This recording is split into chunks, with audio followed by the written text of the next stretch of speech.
Subscribe to Web Institute and get the international educations about computers and technical science.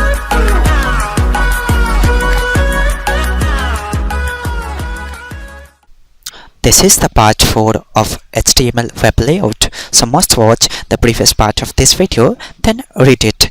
Hello and welcome to Web Institution. This is Saurav.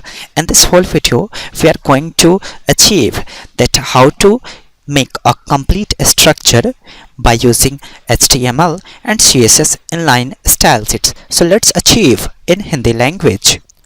Guys, ये web page layout का part 4 है जिसमें हमें इस डब्बे को और इस डब्बे को बनाना है।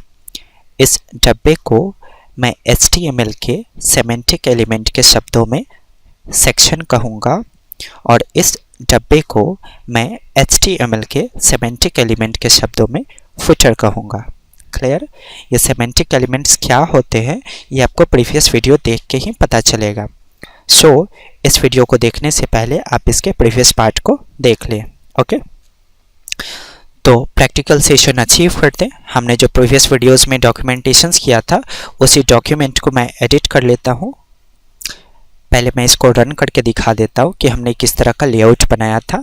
हमने हेडर बनाया था और हमने नेविगेटर बनाया था। क्लियर?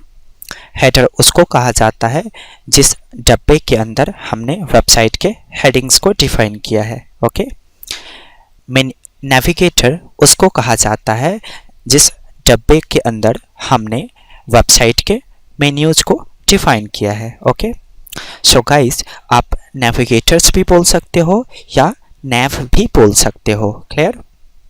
अब मैं सेक्शन बनाने जा रहा हूँ, तो बेसिकली मैं सेक्शन टैग को शुरू करूँगा और सेक्शन टैग को लॉक कर लूँगा। क्लियर? अब मुझे कैसे पता चला कि मैं इस डब्बे को सेक्शन कहूँगा? क्योंकि आप ध्यान दें, यहाँ पे लिखा गया है web stands for Windows applications and programming institute. इसका मतलब है ये जो आप वेबसाइट बना रहे हो इस वेबसाइट का ये डेफिनेशंस है या वेबसाइट से रिलेटेड जितने भी इंफॉर्मेशंस है वो सारे जिस डब्बे में होते हैं उस डब्बे को हम सेक्शन कहते हैं।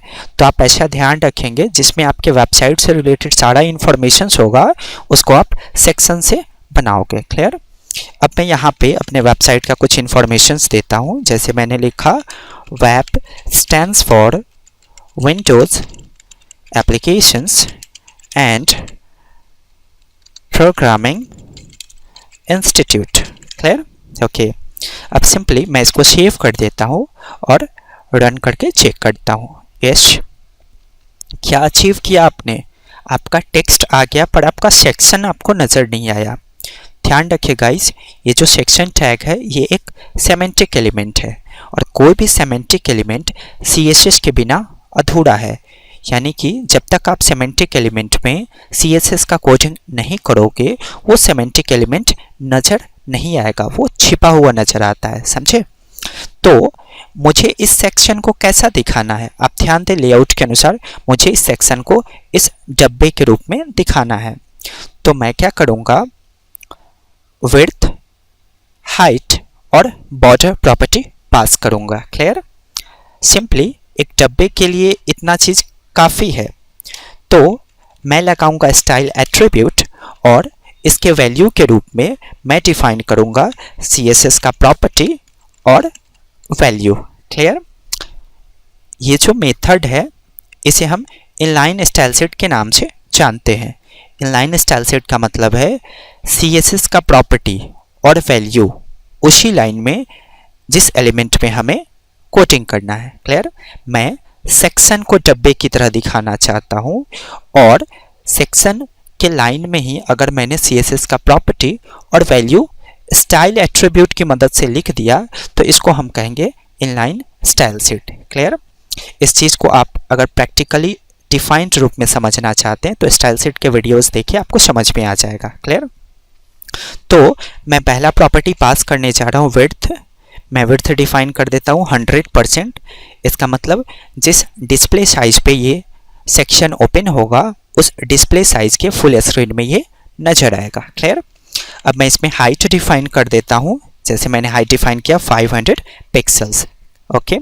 हर एक प्रॉपर्टी हमें सेमीकोलन से टर्मिनेट करना पड़ता है, इसलिए मैंने पहले प्रॉपर्टी के बाद सेमीकोलन लगाया, फिर मैंने दूसरे प्रॉपर्टी के बाद सेमीकोलन लगाया। इतना करने से सेक्शन का डब्बा क्रिएट हो चुका है, बस अभी भी ये इनविजिबल होगा, यानी कि ये छिपा हुआ नजर आएगा। तो आप इसको दिखाने के लिए लगाओगे बॉर्डर प्रॉपर्टी। और बॉर्डर एक ऐसा प्रॉपर्टी है जिसके पास 3 वैल्यूज होते हैं। पहला वैल्यू डिफाइन करता है कि आप बॉर्डर की मोटाई कितना देखना चाहते हो। दूसरा वैल्यू डिफाइन करता है कि आप बॉर्डर किस स्टाइल में देखना चाहते हो। बेसिकली CSS लैंग्वेज में बॉर्डर के बहुत सारे स्टाइल्स मौजूद है, जिसमें से अभी हम पहला स्टाइल पढ़ रहे हैं, सॉलिड। ओके। तीसरा वैल्यू डिफाइन करता है कि आप किस कलर में बॉर्डर देखना चाहते हो। तो अगर मैं रेड कलर में बॉर्डर देखना चाहता हूँ तो मैं रेड यहाँ टाइप करूँगा। क्लियर। इस प्रॉपर्टी का एंड हो गया, इसलिए मैंने सेमीकोलन से इसको टर्मिनेट कर दिया। अब मैं इसको सेव करके रन करके चेक करता हूँ। यस, कुछ प्रॉब्लम आपको नजर आया? आप देख रहे हैं ये जो सेक्शन है, इस सेक्शन को आना चाहिए था इस नेविगेटर के बाद, लेकिन ये कहाँ गया? ऐसे फील हो रहा है हमें कि ये जो सेक्शन है ये नेविगेटर को ओवरलैप कर दिया। इसका मतलब है कि अगर किसी एलिमेंट को आपने फ्लोएट लेफ्ट से बनाना शुरू किया है तो उसके बाद वाला एलिमेंट भी फ्लोएट लेफ्ट से ही बनेगा। मीन्स ये जो आप नेविगेटर देख रहे हो, इस नेविगेटर को हमने एक लाइन में दिखाने के लिए फ्लोएट लेफ्ट का उपयोग किया है। तो अगर मैं चाहता हूँ कि ये जो सेक्शन वाला अगला डब्बा है वो इसके नीचे से आए, तो इस सेक्शन वाले डब्बे को भी मुझे लेफ्ट से ही शुरू करना होगा।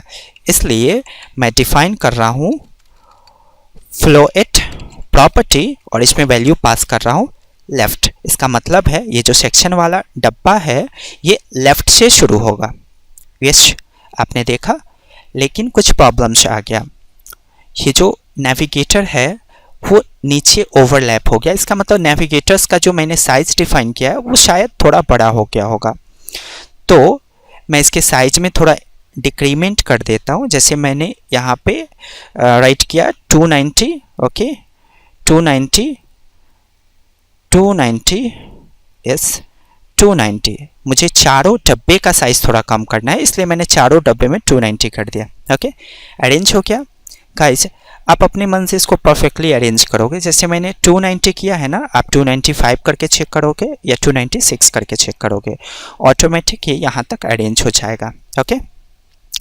अब मैं चाहता हूँ कि ये जो सेक्शन वाला डब्बा है ये थोड़ा सा ऊपर से जगह छोड़कर नीचे की तरफ खिसक जाए। ओके, क्योंकि आप देख रहे हो ये जो सेक्शन है ये नेविगेटर्स में सटा हुआ है।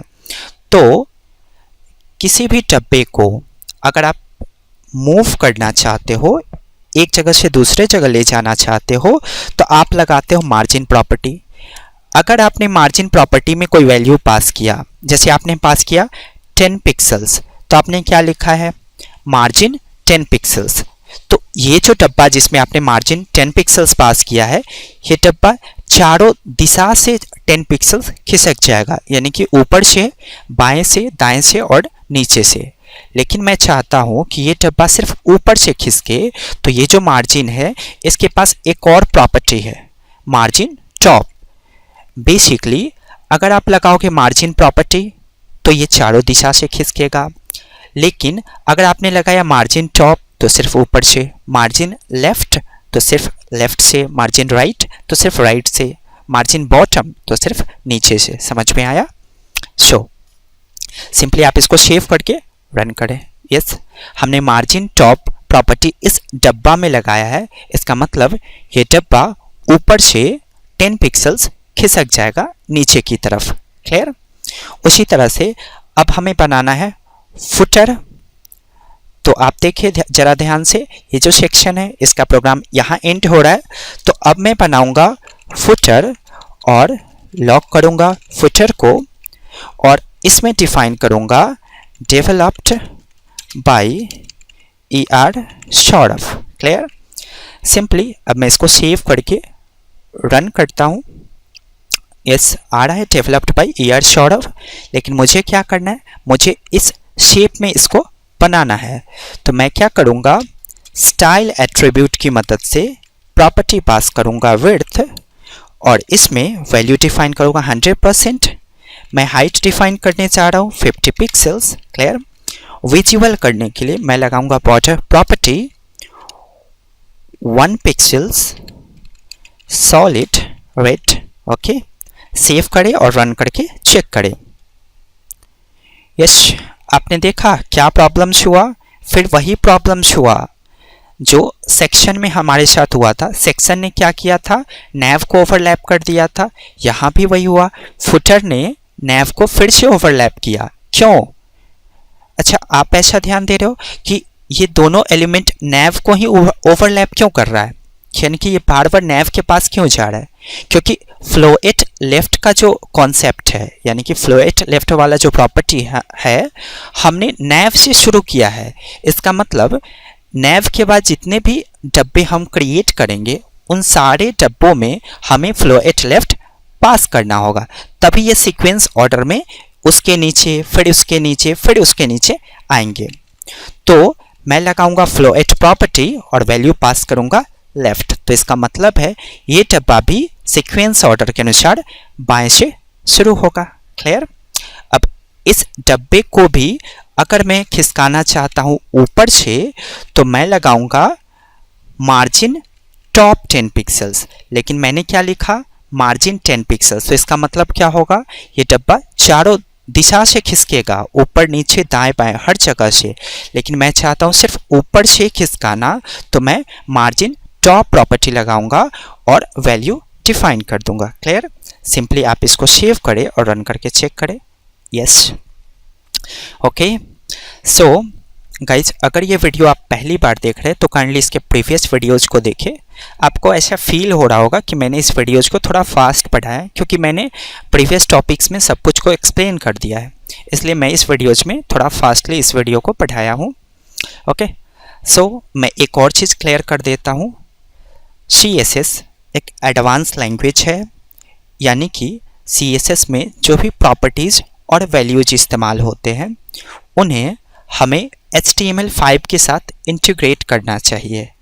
अगर ऐसा हम करते हैं तो हमारा जो वेबसाइट होगा वो बेहतरीन बनेगा और हाईली रिस्पॉन्सिबल होगा। स्लो नेटवर्क पे भी वो परफेक्टली ओपन होंगे। इसलिए इन्हें बनाने के लिए मैंने हेडर, नैव, सेक्शन और फुटर का इस्तेमाल किया है। ये चारों HTML5 के सेमेंटिक एलिमेंट कहे जाते हैं। सेमेंटिक एलिमेंट का उपयोग किसी वेबसाइट के लेआउट को बनाने के लिए किया जाता है। वेबसाइट के लेआउट का मतलब है एक वेबसाइट का ढांचा, यानी कि स्ट्रक्चर, आपके वेबसाइट का लुक कैसा होगा, ये हम डिफाइन करते हैं HTML5 के सेमेंटिक एलिमेंट्स और CSS के कुछ प्रॉपर्टीज और वैल्यूज की मदद से। क्लियर। सो हमने पढ़ा width property, height property, float property बहुत इंपॉर्टेंट है। जितने भी आप लेआउट बनाओगे उसमें फ्लो एट प्रॉपर्टी यूज होता है। फ्लो एट प्रॉपर्टी डिफाइन करता है कि आप अपने डब्बे को या आप अपने एलिमेंट को किस दिशा से शुरू करना चाहते हो, लेफ्ट से या राइट से। अगर आपने लेफ्ट से शुरू किया तो वो हर डिवाइस पे अच्छी तरह से ओपन होंगे। राइट से भी अगर आपने शुरू किया फिर भी वो हर डिवाइस में अच्छी तरह से ओपन होंगे। लेकिन आपने फ्लो एट का उपयोग ही नहीं किया तो हो सकता है जब आपका वेबसाइट छोटे स्क्रीन साइज पे ओपन हो तो आपके वेबसाइट का डॉक्यूमेंट स्ट्रक्चर ऑटोमेटिक बिखर जाए। क्लियर। हमने पढ़ा बॉर्डर प्रॉपर्टी, जिसके पास 3 वैल्यूज। पहला वैल्यू डिफाइन करता है बॉर्डर की मोटाई को, दूसरा बॉर्डर के डिज़ाइन यानी कि स्टाइल को। बहुत सारे हैं, समय के अनुसार ही आपको बताया जाएगा। सॉलिड की जगह आप कुछ और भी लिख सकते हो। रेड डिफाइन करेगा बॉर्डर आप किस कलर में चाहते हो। मार्जिन एक ऐसा प्रॉपर्टी जो चारों दिशा से हमारे डब्बे को खिसकाने का काम करता है। लेकिन अगर आप चाहते हो कि ये सिर्फ किसी एक दिशा से खिसकाए हमारे डब्बे को, तो आप इसमें हाइफन देके कोई डायरेक्शन ऐड कर सकते हो। अगर आप ऊपर से खिसकाना चाहते हो तो आप हाइफन देके मार्जिन में लगाओ टॉप। अगर आप नीचे से खिसकाना चाहते हो तो मार्जिन में हाइफन देकर लगाओगे बॉटम। अगर आप लेफ्ट से खिसकाना चाहते हो तो मार्जिन में हाइफन देके लगाओगे लेफ्ट। अगर आप राइट से खिसकाना चाहते हो तो मार्जिन में हाइफन देके लगाओगे राइट। तो अगर आपने डायरेक्शन ऐड कर दिया तो इसका मतलब है 10 पिक्सल्स वो डब्बा उसी डायरेक्शन से खिसकेगा। क्लियर? पैडिंग हो सकता है हम अगले किसी चैप्टर्स में पढ़े, अभी पैडिंग्स के बारे में हम नहीं पढ़ेंगे। क्लियर? सो गाइज, अगर इस वीडियो को समझने में प्रॉब्लम्स हुई है तो काइंडली इसके प्रीवियस वीडियोज़ को देखें, बहुत इंपॉर्टेंट है क्योंकि इस प्लेलिस्ट में जितने भी वीडियोज़ हैं वो सीक्वेंस ऑर्डर्स में आते हैं। तो अगर वीडियो नहीं समझ में आ रहा है तो इसका कारण है आपने प्रीवियस वीडियोज़ को नहीं देखा होगा। Okay, so kindly stay tune to our channel guys, and thanks for watching my videos. Have a great day. Subscribe to App Institute and get the international educations about computers and technical science.